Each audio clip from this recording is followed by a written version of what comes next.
রমজান মাস শেষ।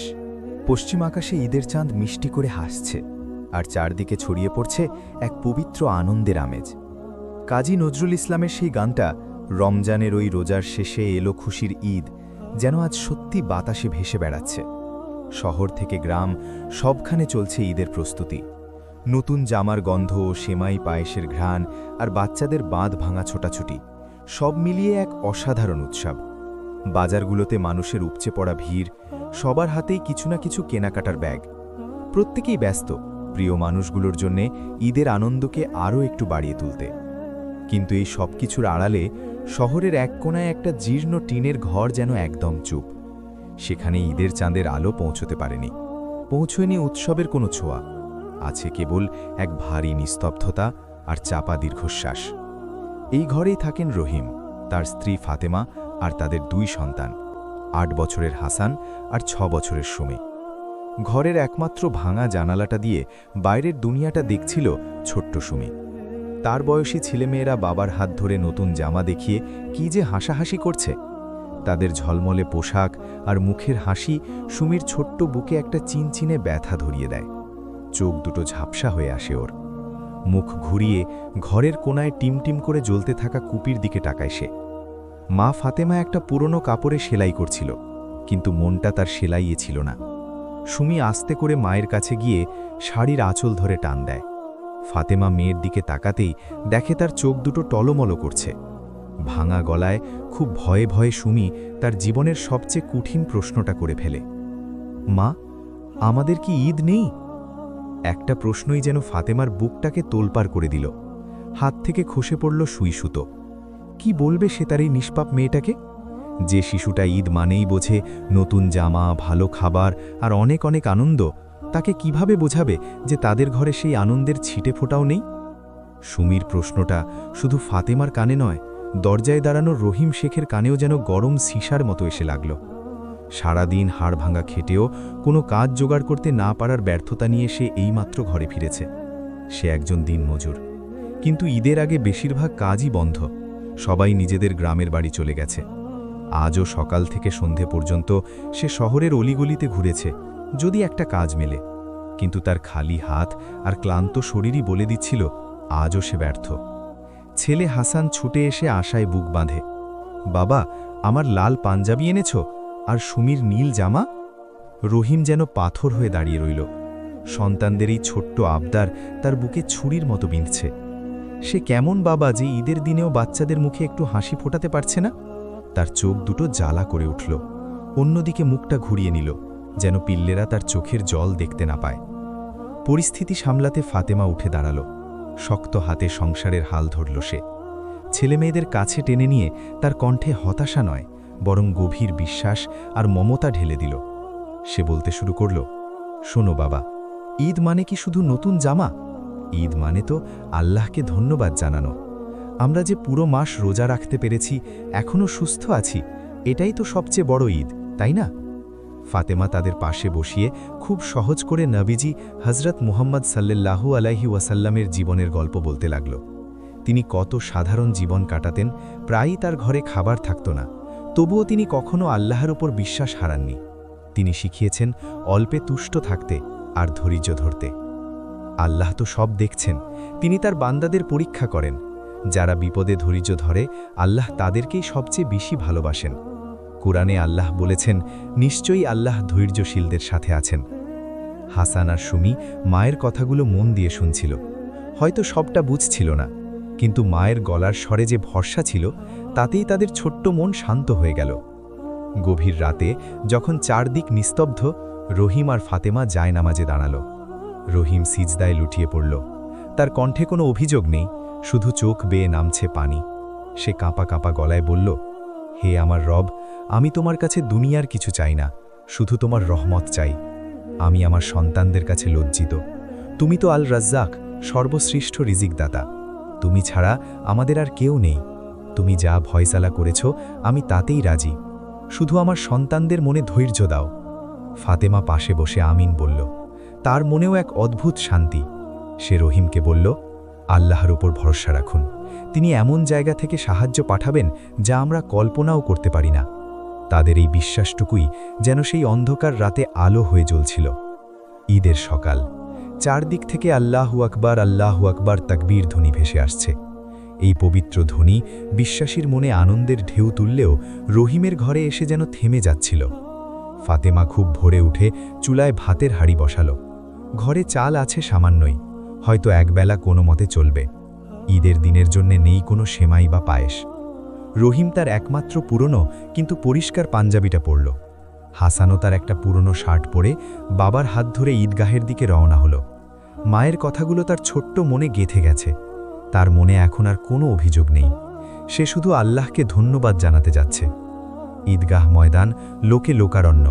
সবার পরনে নতুন পোশাক, বাতাসে ভাসছে আতরের মিষ্টি ঘ্রাণ। সবাই হাসি মুখে কোলাকুলি করছে, ঈদ মোবারক জানাচ্ছে। এই আনন্দের ভিড়ে এক কোণায় একটা গাছের নিচে রহিম তার ছেলেকে নিয়ে চুপচাপ দাঁড়িয়ে রইল। তার নিজেকে খুব বেমানান আর তুচ্ছ মনে হচ্ছিল। চারপাশের হাসি মুখগুলো দেখে তার ভেতরটা দুমড়ে মুচড়ে যাচ্ছিল। নামাজ শুরু হলো।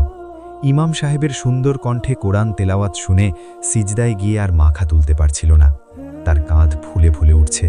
সে কাঁদছিল, তবে এবার অসহায়ত্ব থেকে নয়, বরং আল্লাহর কাছে নিজেকে পুরোপুরি সঁপে দিয়ে।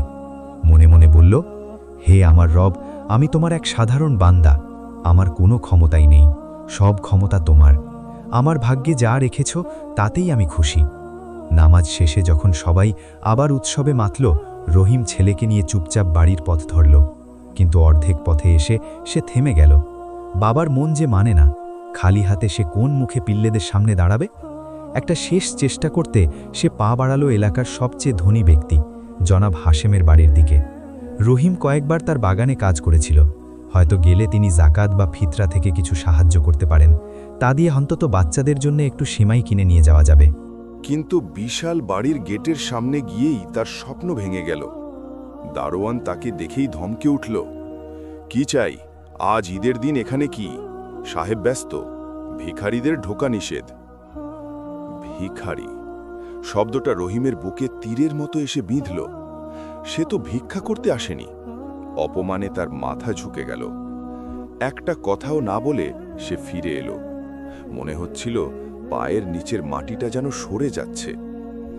একটা নির্জন পার্কের বেঞ্চে বসে পড়ল সে। তার সব বিশ্বাস, সব ধৈর্য যেন এক মুহূর্তের জন্য ভেঙে পড়তে চাইল। সে আকাশের দিকে তাকিয়ে ফিসফিস করে বলল, হে আল্লাহ, আমি কি এতই গুনাহগার? আমি তো শুধু আমার সন্তানের জন্য একটুখানি আনন্দ চেয়েছিলাম। আমি কি সেইটুকু পাওয়ারও যোগ্য নই? হঠাৎ তার চোখের সামনে ফাতেমার মুখটা ভেসে উঠল। সেই শান্ত, বিশ্বাসে ভরা মুখ। ফাতেমার কথাগুলো কানে বাজতে লাগল, আল্লাহ ধৈর্যশীলদের ভালোবাসেন। রহিমের হুঁশ ফিরল। সে নিজের অধৈর্য আর হতাশার জন্য লজ্জিত হল। আস্তাগফিরুল্লাহ পড়ল সে। হয়তো এটাও আল্লাহর পক্ষ থেকে একটা পরীক্ষা। তিনি দেখতে চাইছেন তার বান্দা কতটা ধৈর্য ধরতে পারে। সে চোখ মুছে উঠে দাঁড়াল। এবার তার মনে আর কোনো হাহাকার নেই, আছে কেবল আল্লাহর সিদ্ধান্তের প্রতি পূর্ণ বিশ্বাস। সে খালি হাতেই বাড়ির দিকে হাঁটা শুরু করল। তার কাছে নতুন জামা বা ভালো খাবার নেই, কিন্তু তার ভালোবাসা আর ঈমান তো আছে।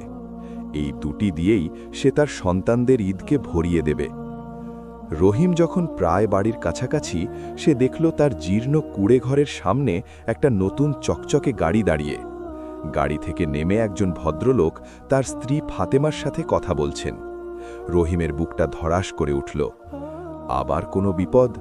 বাড়িওয়ালা কি বাকি ভাড়ার জন্য ঈদের দিনেও চলে এলো? সে দ্রুত পায়ে এগিয়ে গেল। রহিমকে দেখেই অপরিচিত লোকটি হাসি মুখে এগিয়ে এলেন। তিনি সালাম দিয়ে বললেন, রহিম ভাই, আপনি কি আমাকে চিনতে পারছেন? রহিম অবাক হয়ে তাকালো। এই নুরানি চেহারার মানুষটিকে সে আগে কখনো দেখেছে বলে মনে করতে পারল না। ভদ্রলোক, যার নাম জনাব চৌধুরী, বলতে শুরু করলেন, প্রায় 5 বছর আগের কথা রহিম ভাই। আমি এই শহরে নতুন এসেছিলাম। একদিন বাজার থেকে ফেরার সময় আমার টাকার ব্যাগটা হারিয়ে যায়। ঠিক তখন আপনি ব্যাগটা খুঁজে পেয়ে আমাকে ফিরিয়ে দিয়েছিলেন। আমি আপনাকে পুরস্কার দিতে চেয়েছিলাম, কিন্তু আপনি নেননি। শুধু বলেছিলেন এটা আমার ঈমানি দায়িত্ব ছিল। রহিমের আবঝাভাবে ঘটনাটা মনে পড়ল। সে তো কবেই ভুলে গেছে। জনাব চৌধুরী বলতে থাকলেন, এর কিছুদিন পরই আমার বদলি হয়ে যায়। আপনাকে আর খুঁজে পাইনি, কিন্তু আপনার সততা আমি ভুলতে পারিনি। সম্প্রতি আমি আবার এই শহরে ফিরে এসেছি, আর গত কয়েকদিন ধরে আপনাকেই খুঁজছিলাম। আজ সকালে ঈদগাহে আপনাকে দূর থেকে দেখেছিলাম। নামাজ শেষেই আপনার ঠিকানা খুঁজে চলে এলাম। তিনি গাড়ির দিকে ইশারা করতেই ড্রাইভার বড় বড় ব্যাগ নামাতে শুরু করল। চাল, ডাল, তেল, মাংস, চিনি, সেমাই, ঈদের জন্য যা যা দরকার সবই আছে, সাথে আরও কয়েকটি সুন্দর প্যাকেট। জনাব চৌধুরী প্যাকেটগুলো রহিম আর ফাতেমার হাতে দিয়ে বললেন, এটা আপনাদের জন্য আমার পক্ষ থেকে ঈদের সামান্য উপহার, দয়া করে না করবেন না। রহিম আর ফাতেমা কোনো কথা বলতে পারল না। দুজনের চোখ দিয়েই পানি পড়ছে। তবে এ পানি দুঃখের নয়, এ হলো আল্লাহর রহমত পেয়ে কৃতজ্ঞতার অশ্রু। জনাব চৌধুরী বললেন, রহিম ভাই, এটাকে দয়া মনে করবেন না, এটা আপনার সততার পুরস্কার। হয়তো আল্লাহ শুধু একটা মাধ্যম হিসেবেই পাঠিয়েছেন। তিনি চলে যাওয়ার পর রহিম আর ফাতেমা কিছুক্ষণ যেন বোবা হয়ে দাঁড়িয়ে রইল। হাসান আর সুমি দৌড়ে এসে প্যাকেট খুলল। ভেতরে তাদের জন্য নতুন জামা, হাসানের জন্য গাঢ় সবুজ পাঞ্জাবি আর সুমির জন্য আসমানি রঙের একটি সুন্দর ফ্রক। বাচ্চারা খুশিতে এমনভাবে চিৎকার করে উঠল যেন রহিমের ছোট্ট ঘরটা এক মুহূর্তে জান্নাতে পরিণত হয়েছে। ফাতেমা দ্রুত রান্না করতে গেল।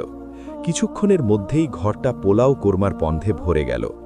যে ঘরে কিছুক্ষণ আগেও বিষণ্ণতা ছিল, সেই ঘর এখন আনন্দে ভাসছে। হাসান আর সুমি নতুন জামা পরে উঠোনে ছোটাছুটি করছে। তাদের খিলখিল হাসিতে চারপাশ মুখরিত। রহিম বারান্দায় বসে অপলক চোখে তাদের দিকে তাকিয়ে রইল। তার বুকটা এক অদ্ভুত শান্তিতে ভরে গেল। সে আজ তার জীবনের সবচেয়ে বড় শিক্ষাটি পেয়েছে। আল্লাহ সত্যিই তার বান্দার প্রতিটি ডাক শোনেন। তিনি হয়তো সাথে সাথে দেন না, কিন্তু যখন দেন তখন কল্পনাকেও হার মানিয়ে দেন। সেদিন রহিম আর তার পরিবার নতুন করে বুঝল, ঈদের আসল আনন্দ নতুন জামায় বা দামি খাবারে নয়।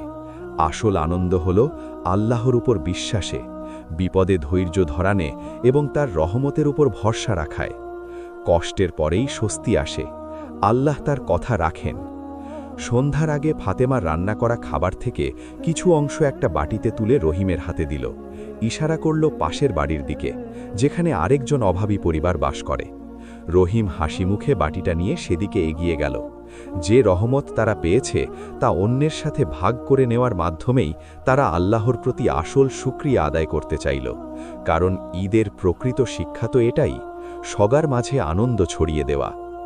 নিশ্চয়ই আল্লাহ ধৈর্যশীলদের সাথে আছেন।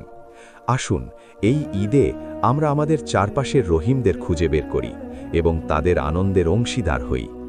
আপনার সামান্য একটু ভালোবাসাই হয়তো কারো ঈদকে সত্যিকার অর্থে আনন্দময় করে তুলতে পারে।